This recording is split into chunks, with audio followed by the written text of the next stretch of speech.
तू है अहले नूर तेरा, तू है अहले नूर तेरा।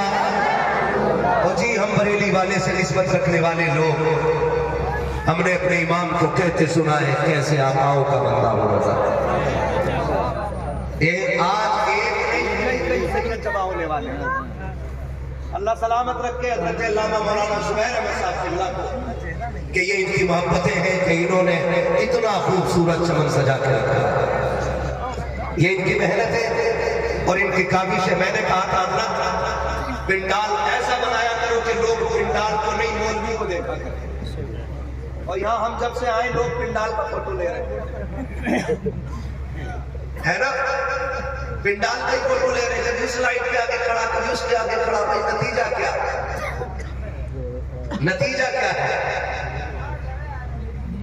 खुदारा ये देखे कि ये पिंडाल सजाया किसके लिए गया। ये पिंडाल सजाया गया है कुरान वालों के लिए। अगर आज इनका मकाम इतना खूबसूरत लग रहा है तो जन्नत में इनका मकान रखने कितना खूबसूरत बनाया। मैं मुबारकबाद पेश करता हूं उन बापों को जिन्होंने अपने खून पसीने की कमाई कुरान वालों पर लगाई, जिन्होंने अपने बच्चों से मजदूरियां नहीं कराई बल्कि कुरान की मोहब्बत में मदरसों के हवाले कर दिया। वो माए मुबारकबाद के लायक हैं जिन्होंने ऐसे बेटों को दूध पिला के जवान किया है जो जवानी में दुबई और कोयत के सूटकेस और कंबल ला करके नहीं बल्कि सुबह मदरसे से माँ बाप को जन्नत का सर्टिफिकेट जाके देने वाले हैं। मैं मुबारकबाद पेश करता हूं उन बहनों को जिन्होंने उन भाइयों के जूते साफ किए हैं जो हाथ पकड़ के बहनों को जन्नत के दरवाजे तक लेकर के जाएंगे। ऐसे बहन भाई मुबारकबाद के मुस्तहिक हैं जिन्होंने उन भाइयों की खिदमत की है, जिन्होंने अपना दिन भी कुरान के लिए नाम कर दिया है और अपनी रात भी कुरान के नाम कर दी है। इनकी अजमतें, इनकी रिफतें मेरी औकात क्या है मैं बयान कर सकूं। बस इतना समझ लीजिए जब क़यामत का दिन होगा अल्लाह हुक्म देगा फरिश्तों को जाओ जमीन के उस कोने कोने की मिट्टी उठा के लाओ जहां पे कुरान वाले बैठ के कुरान पढ़ा करते थे, जहां इनके कदम रखे जाते थे, जहां बैठ करके ये कुरान की तिलावत करते थे। मैं पूछना चाहता हूं आज मेरी कौम इन्हीं कुरान वालों को कोई ज़कात खौर कह के आवाज देती है, कोई चंदे वाला कह के आवाज देती है, कोई यतीम कह के आवाज देती है, कोई लावारिस कह के आवाज देती है। और मिंबर वालों से भी गुजारिश है अपने इश्तिहारों में इन्हें लावारिस न लिखा जाए, इन्हें यतीम न लिखा जाए, इन्हें बेसहारा न लिखा जाए। ये जो 29 तलबा बैठे हैं ये लावारिस नहीं है। खुदा की कसम इनकी अजमतें तो ये है इनका वारिस खुद काबे वाला भी है, मदीने वाला। नारे तकबीर, नारे रिसालत, मसलके आला हज़रत, बहुत माशाअल्लाह जिंदाबाद। ये लावारिस नहीं है, ये वो है जिनका वारिस काबे वाला भी है और जिनका वारिस मदीने वाला भी है। अगर कोई ये समझता हो कि मैं चंदा ना दूं तो मतबख बंद हो जाएगा, मैं पैसा ना दूं तो ये फाके से मर जाएंगे, तुम्हें नहीं पता है मेहमान तेरे घर आता है तो तुझे फिक्र होती है। जब ये हुजूर के घर में आए हैं तो जिम्मेदारी मेरे नबी की। सारे अमीर अपनी तिजोरियों को ताले लगा दो और कोशिश करके देख लो कि इनकी तालीम बंद हो सकती है कि नहीं। खुदा की कसम 1400 साल की तारीख गवाह है, सुफ़ा वाले भी पढ़ के गए थे और इस इदारे वाले भी पढ़ के जाते रहे। नारे तकबीर, मोहब्बत के साथ नारे रिसालत, मसलके आला हज़रत, मदरसा जामिअतुल रज़विया गौसुल उलूम। अगर क्या कहने बड़ी तेजी से बात नहीं कर रहा हूं। अगर आपके पास मौलाना ज़ुबैर का फोन पहुंच जाए, इनमें से किसी आलिम का फोन पहुंच जाए तो बदमाशी न दिखाना। हाँ क्या बात है मौलाना, पिछले साल आपकी 500 की रसीद थी तो अभी टाइम बहुत है, ले लेना। भागे जा रहे तुम्हारे 500 रुपए। सुन और कान खोल के सुन, अगर कोई आलिम तेरे दरवाजे पे आया है ना तो ये आलिम की खुशनसीबी नहीं तेरी खुशनसीबी है, तेरी खुशनसीबी है। वरना अल्लाह की कसम खा के कह रहा हूं, मैं एक जलसे में हुजूर क़िबला गया था, एक जलसे में मेरा जाना हुआ तो उस मदरसे के मोहतमीम ने मुझे अपना घर दिखाया। उसने कहा मैंने अपने घर की चौखटें बेच दी, दरवाजे उखाड़ के बेच दिए, मेरे घर में भैंस बनती थी वो भी बेच दी। मैंने कहा किस लिए?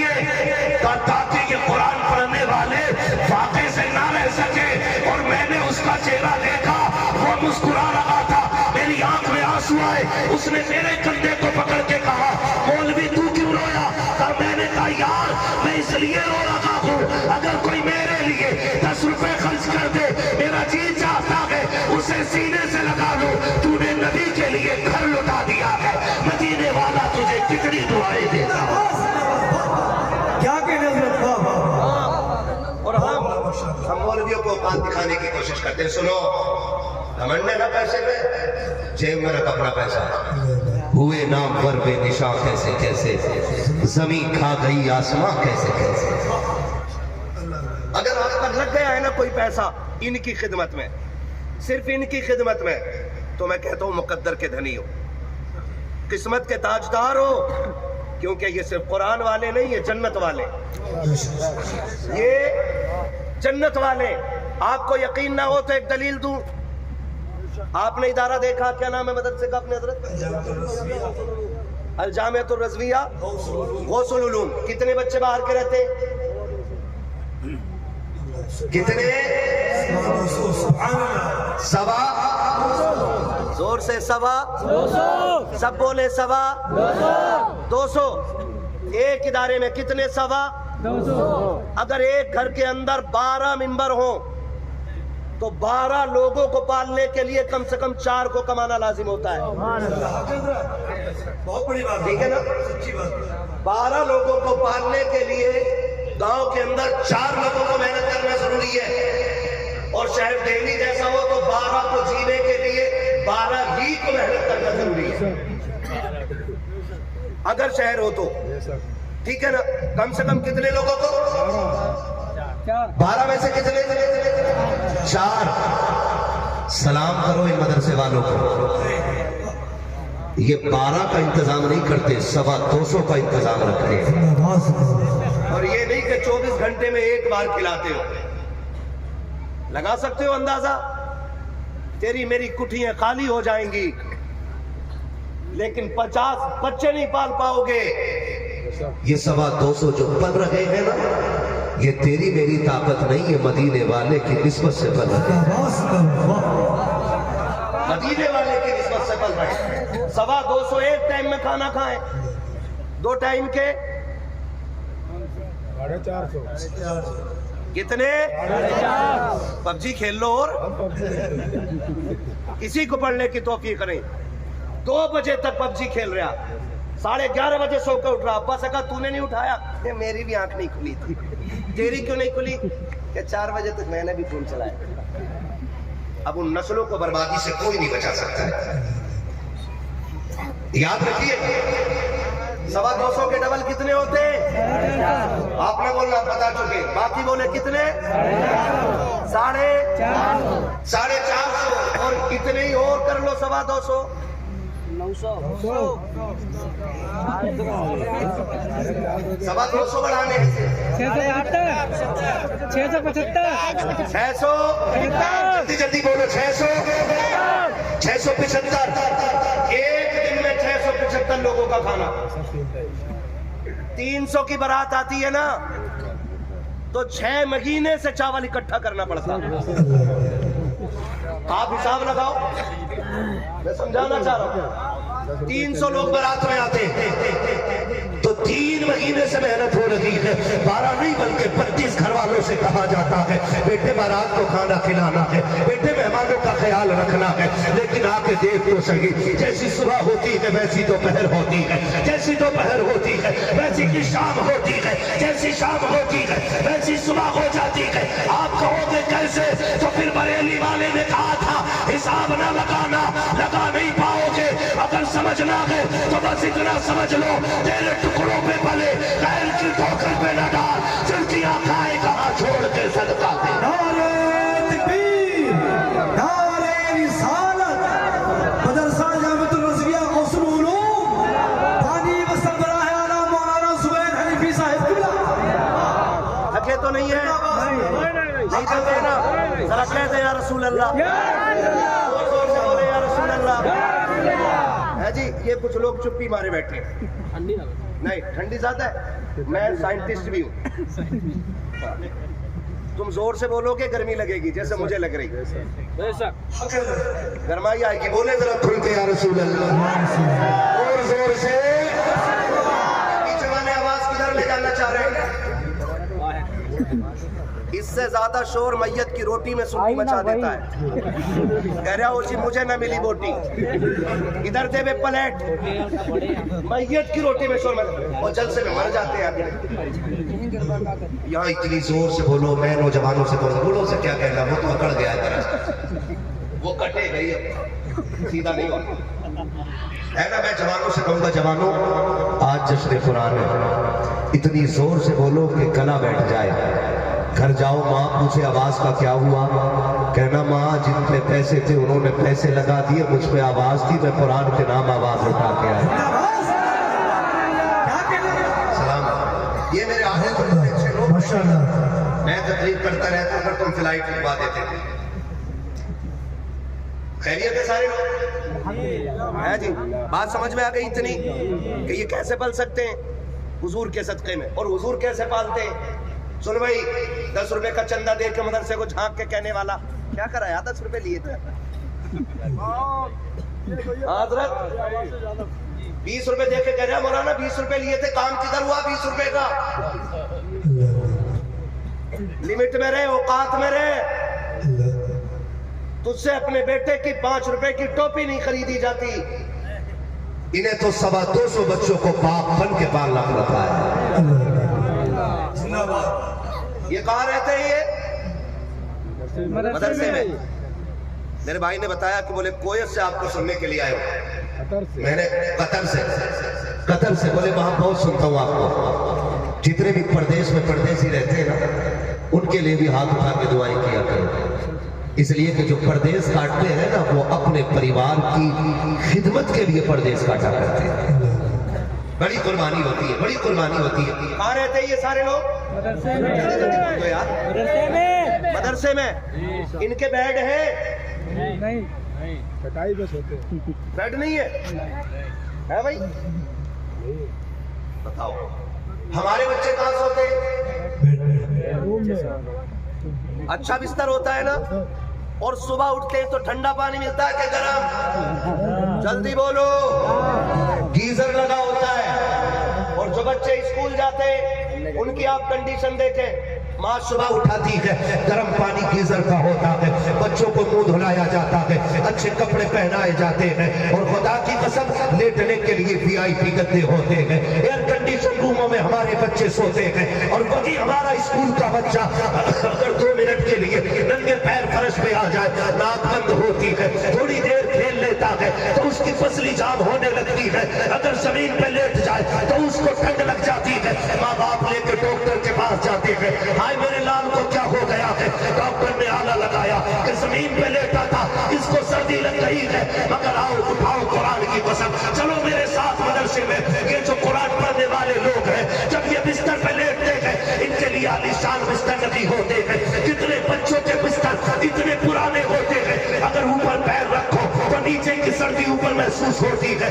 कई बच्चों के गद्दे 6-6 साल पुराने होते हैं, और उसी के साथ वक्त गुजारते हैं। लेकिन तारीख गवाह है, कई बार सोते सोते ये बिस्तर से नीचे चले जाते हैं। हम अगर घर पे सोते हो, कंबल गिर जाए, माँ उठा के रजाई चेहरे पर डाल देती है, बाप रजाई संभाल देता है। लेकिन जब से इन्होंने मदरसे में कदम रखा है, ना कोई रजाई संभालने वाला है, ना कोई बिस्तर पर लेटाने वाला है।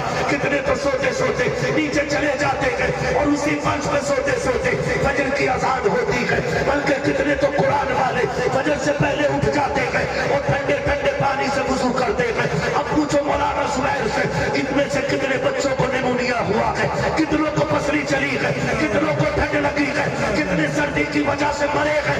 ये कहेंगे एक भी ऐसा केस नहीं आया है, कोई भी आज तक सर्दी की वजह से मरा नहीं है। मैं कहूँगा बताओ तो सही, अगर यही बच्चा घर पे रह करके नंगे पैर चल ले तो ठंड लग जाती है, और यही मदरसे में रह के ठंडी जमीन पे रखे, ठंडे फर्श पे रखे, बीमार क्यों नहीं होते? तो मदीने से आवाज आती है, नादान जो घर पे रहते हैं उन्हें माँ बाप संभालते हैं, जो मदरसे में रहते हैं उन्हें रसूल पाक संभालते हैं। नारे रिसालत मसलके आला हजरत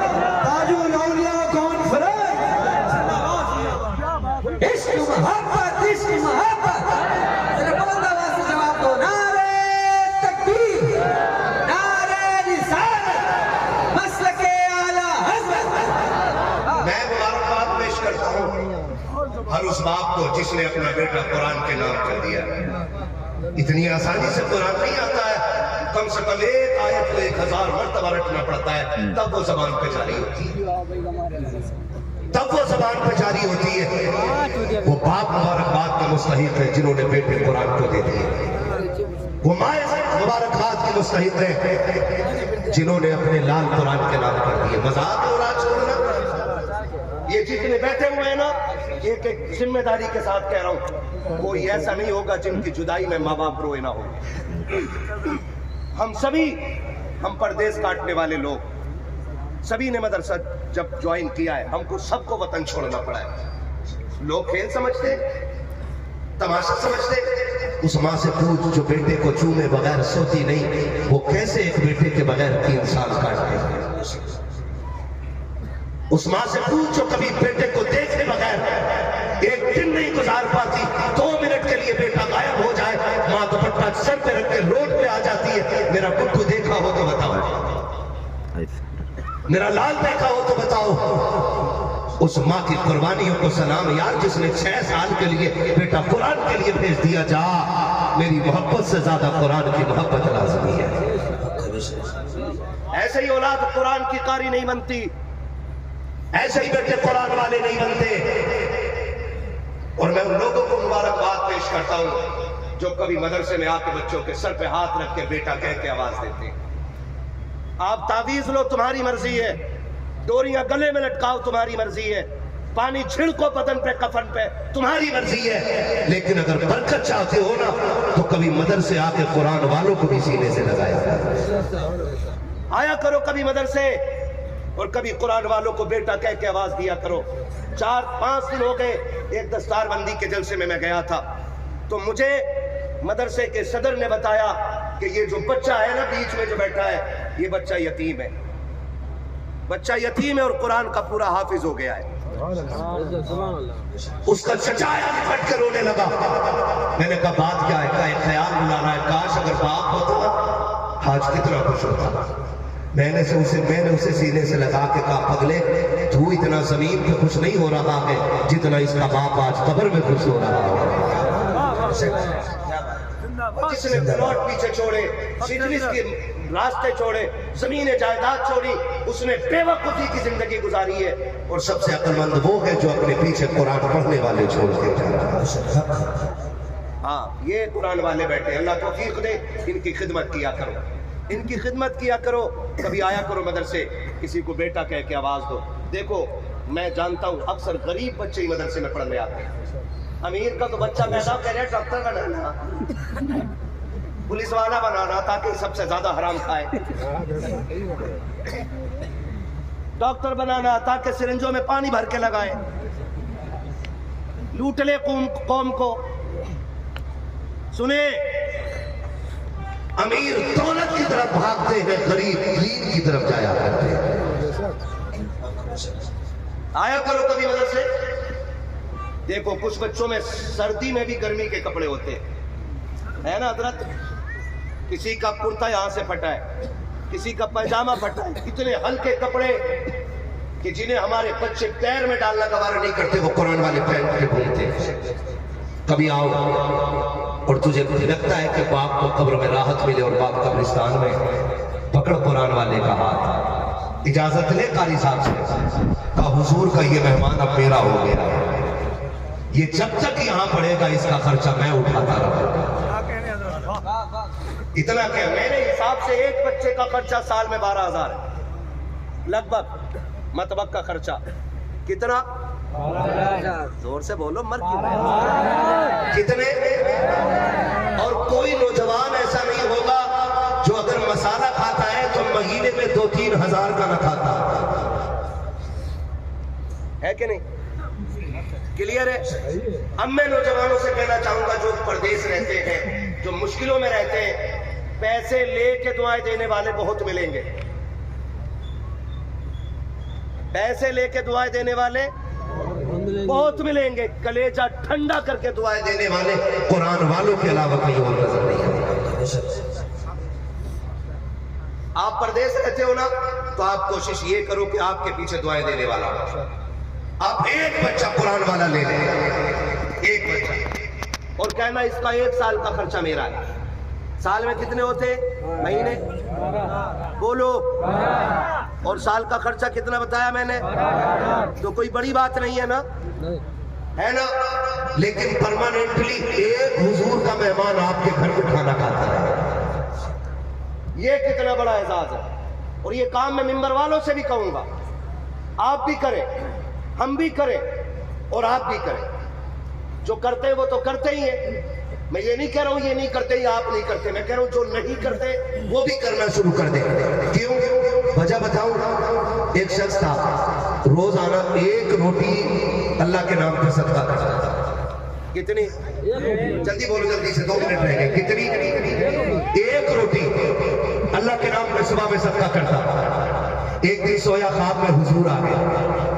आका ने फरमाया क्या बात है, रोज खुदा की दावत करता है, हमें भूल जाता है? कदम पकड़े, कहा मैं भूल, खुदा की दावत कब की मैंने? अल्लाह तो दावत खाने से पाक है। तो मेरे नबी ने फरमाया क्या तू रोजाना 1 रोटी खुदा के नाम पे नहीं देता है? उसने कहा जी देता हूं। तो फरमाया जब तू 1 रोटी खुदा के नाम पे देता है ना, तो तुझे रब की दावत का सवाब मिल जाएगा। वो बड़ा खुश हुआ। उसने कहा हुजूर आपकी दावत कैसे होगी? मेरे नबी ने कहा मेरी दावत का आसान तरीका है, जब भी तेरा जी चाहे ना कि तू मेरी दावत करे, तो थोड़ी सी सब्जी ले, थोड़ी सी रोटी ले, तेरे घर के पीछे मेरे कुरान वाले रहते हैं, जाके ये खाना किसी एक कुरान वाले को खिला दे। जब रब के नाम पर रोटी बांटेगा तो रब की दावत का सवाब मिलेगा, और जब कुरान वालों को खिलाएगा मोहम्मद की दावत का सवाब मिलेगा। करेंगे इंशाअल्लाह, ऐसा करेंगे इंशाअल्लाह। वरना हकीकत क्या जानते हो? अगर किसी ने जन्नत का सर्टिफिकेट दे दिया हो तो धोखे में मत रहना। मैं साफ बात जानता हूं, जन्नत इतनी सस्ती नहीं है जितनी हमने समझ रखी है। उठाया पिलाट में से सटक गए। हजरत उस्मान गनी जिन्हें बार बार जन्नत की बशारत मिली है, वो भी कब्र को देख के रोते थे। किसी ने कहा था दामाद नबी हो, साथ में गनी हो, और साथ में हुजूर ने आपको जन्नती होने की बशारत दी है, फिर कब्र देख के क्यों रोते हो? तो आपने फरमाया कि कब्र आखिरत की मंजिलों में पहली मंजिल है। अगर ये आसान तो सब आसान, और अगर ये मुश्किल तो सारे ही मुश्किल। पूरी जिंदगी मौलवियों को गाली देते रहे, और अब कह रहे हाफिज जी अब्बा की कब्र पर कुरान पूरा करवा ला। पूरी जिंदगी कुरान वालों को गाली दी गई, पूरी जिंदगी वालों को हकीर कहा गया, पूरी जिंदगी मदरसे वालों को जलील किया गया, और अब इन्हीं के बच्चों को ले जाके कब्र पे बिठाओ। तुम्हें क्या लगता है अगर कुरान शफाअत कर सकता है तो कुरान शिकायत नहीं कर सकता? बिल्कुल। बताओ मुझे, कुरान शिकायत नहीं कर सकता है? शिकायत भी कर सकता है और शफाअत भी कर सकता है। इसलिए आपसे कहना चाहता हूं, कब्र पे पढ़ने से ज्यादा जरूरी है कि अपनी जिंदगी में कुरान और साहिब कुरान का एहतराम किया जाए। आप ये बात काट लीजिए, कुरान का भी एहतराम किया जाए और कुरान वालों का भी एहतराम किया जाए। मरने के बाद अब्बा की कब्र पे पूरी जिंदगी अब्बा ने गाली बकी और पूरा कुरान पढ़वा के कह रहा जी मैंने रात अब्बा को जन्नत में देखा। ले भाई अब्बा भी इसका देख भी यही रहा। नेकी क्या थी? कुछ भी ना, पूरा कुरान खत्म करवाया था अब्बा की कब्र पर। पूरा कुरान ना मौलवी खत्म करा ले कब्र पर। अगर जिंदगी में कुरान वालों की इज्जत नहीं की होगी तो कब्र में खैरियत नहीं। अल्लाह कह देगा मालिक मेरा इससे कोई वास्ता नहीं, ये मेरे पढ़ने वाले को ज़काती कहता था, खैराती कहता था, मुल्ला जी कहता था, बैठता था पीछे कुरान वालों का बैठा। इसलिए आपसे गुजारिश है कुरान वालों की इज्जत करो। मुझे बात याद आ गई, ये वक्त मेरा पूरा हो गया, लेकिन ये बात बता दो ताकि उन लोगों को पता चल जाए जिन्होंने खर्च किया कुरान वालों पे। बता दो, कहते जरा या रसूल अल्लाह। पीछे वाले नाराज हैं, अगर मदरसे का खा के बैठे तो बिल्कुल ना बोले, और मदरसे वालों को खिला के बैठे तो फिर डट के बोले सुभान अल्लाह। हाँ, बड़ी हल्की आवाज निकल रही, भूख लग रही, मुझे तो खा के भी भूख लगने लगी, नंबर ही इतनी लेट आया। आपको भी लग रही होगी ना? चलो खुल के बोलो जरा या रसूल अल्लाह।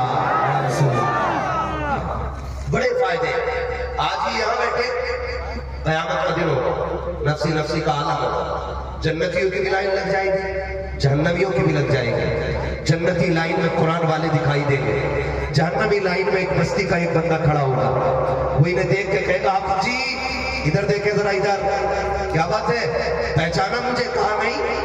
कहा मैं वो हूँ जिन्होंने एक दिन तुम्हारी जेब में पार्ले ला के डाला था और मैंने कहा था हाफिज जी से मेरी तरफ से खा लेना। आप कहेंगे अच्छा पहचान तो लिया। कहा मुझे आज उस पार्ले का बदला चाहिए। पार्ले जी समझ में आ गई? का उसका बदला चाहिए, या एक गिलास पानी पिलाया था, एक प्लेट चावल खिलाए थे, या खाना खिलाया था, उसका बदला चाहिए। ऑपरेटर साहब इसका थोड़ा ईको कम कर दो, इसे आवाज दो। का क्या चाहिए?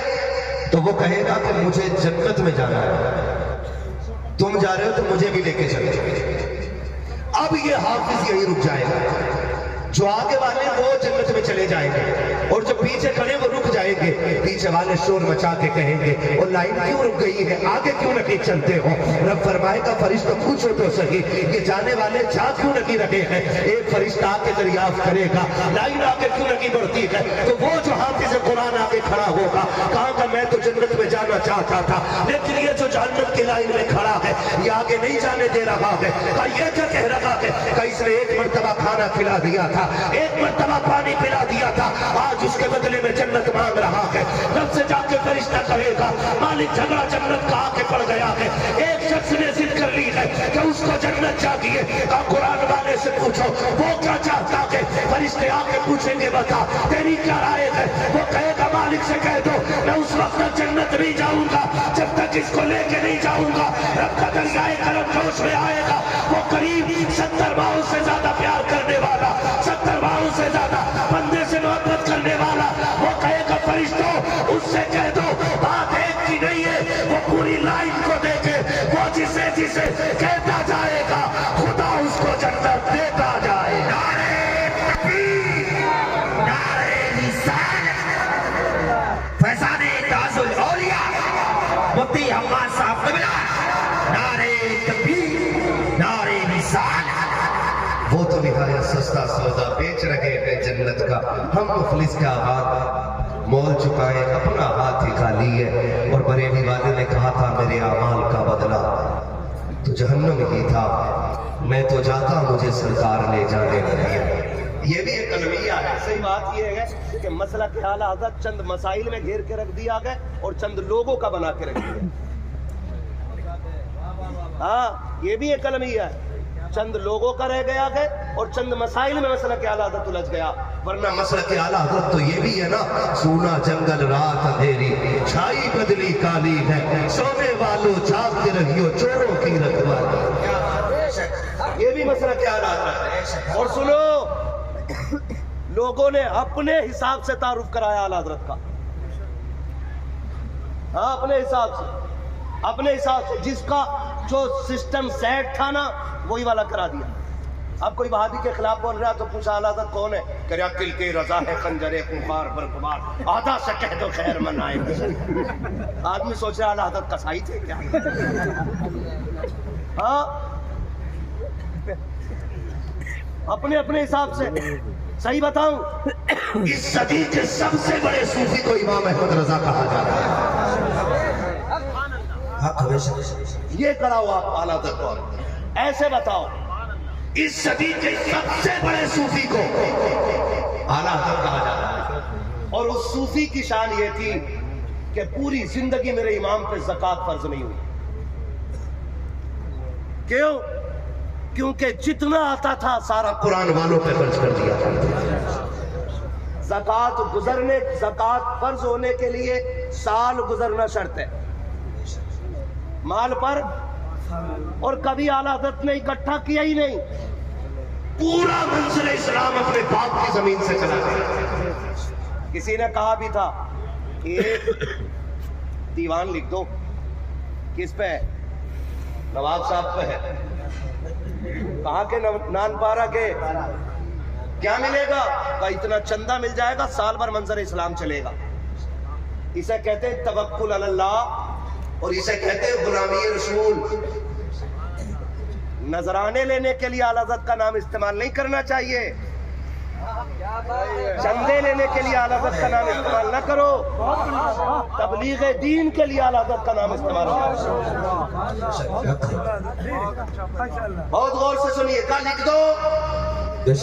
फिर उन्होंने क्या लिखा, वो कमाल हुस्न हुजूर है, क्या बात है, गुमान नफ्स जहां नहीं, ये फूल कार से दूर है, ये वो शम्मा है कि धुआं नहीं, ऐसा तो वो टिकटिकी बांध कर टक रहा है।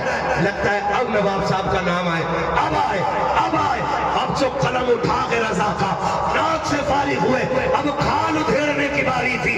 आपने कहा हनुमत गया अहले दुआल रजा, बड़े इस बला में मेरी बला, मैं कदा हूँ अपने करीम का, मेरा दीन पा रही था। नारे तकबीर, नारे रिसालत, जश्ने दस्तारबंदी, फैसाने ताजुल औलिया, नारे तकबीर, नारे रिसालत। मसला के आला हजरत सवाद आजम है, न ये चंद लोगों में है और न ये चंद लोगों का है, ये सवाद आजम है।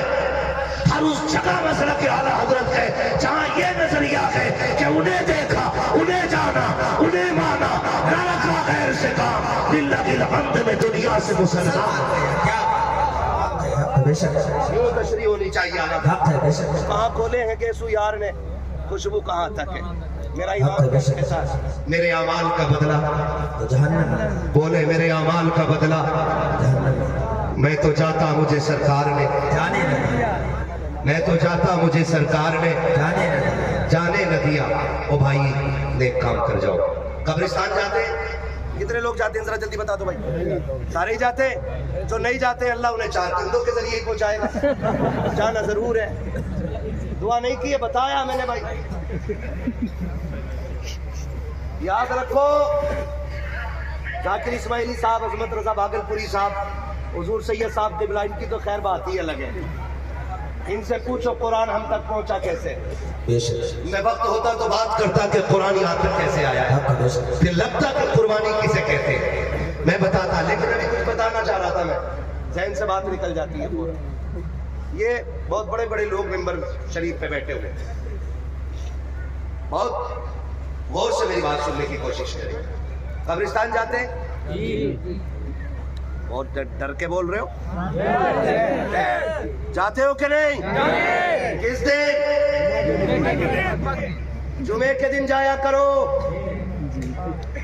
जुमा के दिन। खाली शबे बरात और शबे कदर में जा रहा, अब्बा की कब्र पे अगरबत्ती लगाई और कह रहा हो बड़ी खुशबू आ रही है अब्बा। ले भाई सुनो, इन्हें कुरान नहीं पढ़ोगे तो ये कब्र में आग ही लगाएंगे। शबे कदर में ना अब्बा की कब्र पे चूना फेर दिया, जो घास के चंद दिन के जमे थे वो फोड़ दी, उनने काट दिए। कह रहा क्यों कि अब्बा की कब्र साफ रहनी चाहिए। जो थोड़ी बहुत तस्कीन मिल रही थी हवा घास की तस्वीर से, वो भी ले आया और चूना फेर दिया ताकि इसमें घास जमे ही नहीं। पूरी लाइटिंग कर देता कब्रिस्तान में, और कह रहे हमारे गांव के कब्रिस्तान देखे मला ना।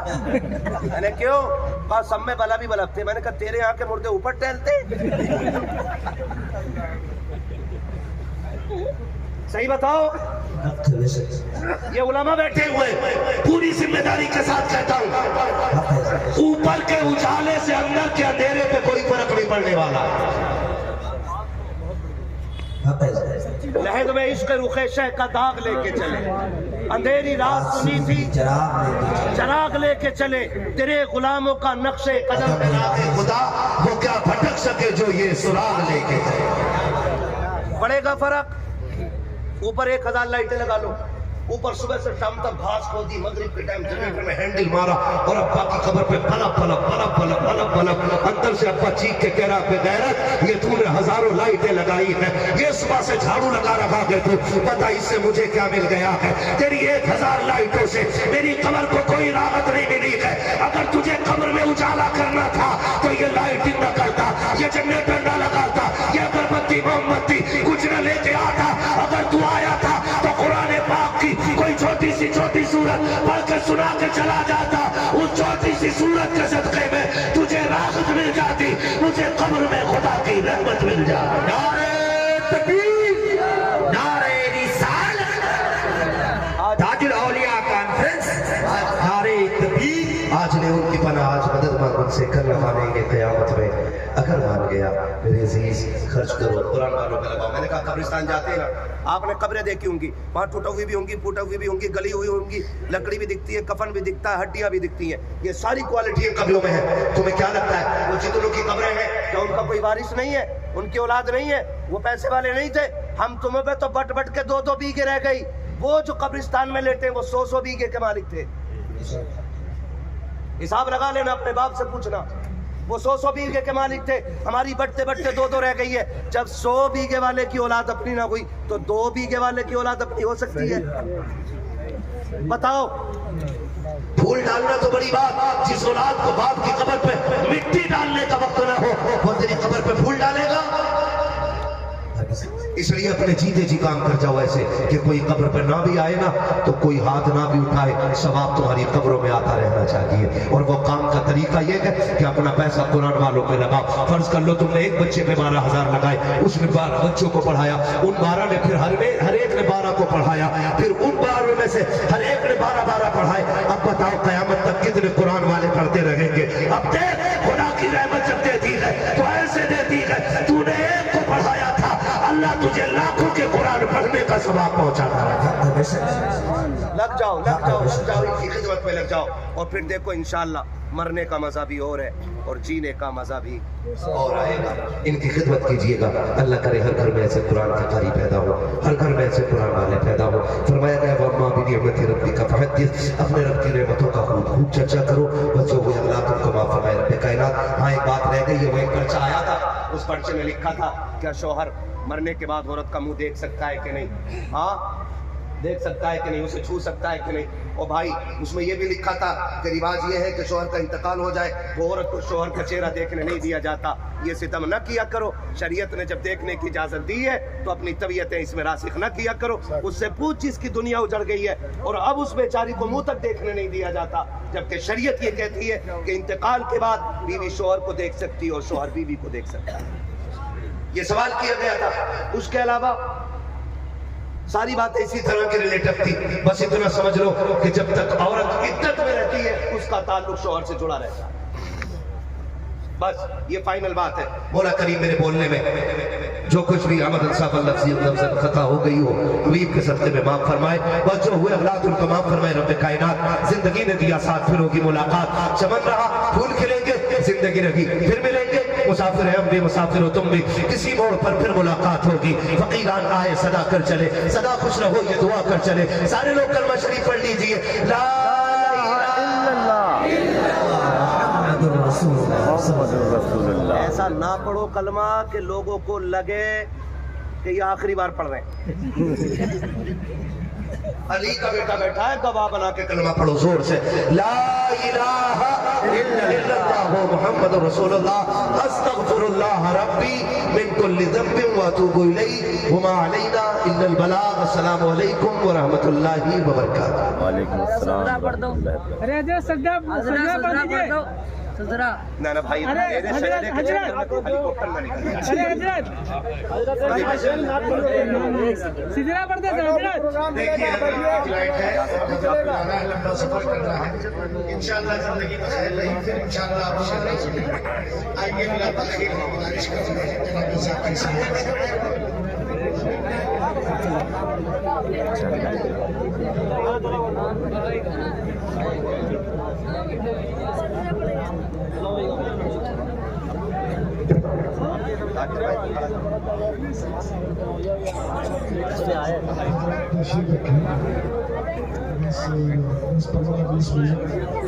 शायद हिंदुस्तान जाकिर इस्माइली साहब को सवाल कर लीजिए।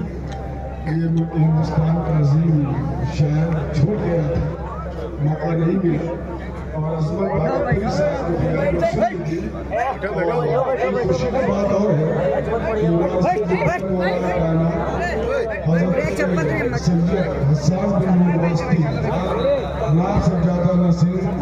आस्तान आलिया इस्माइलिया मसौदा शरीफ उनकी आमद होने वाली है चंद मिनट के अंदर।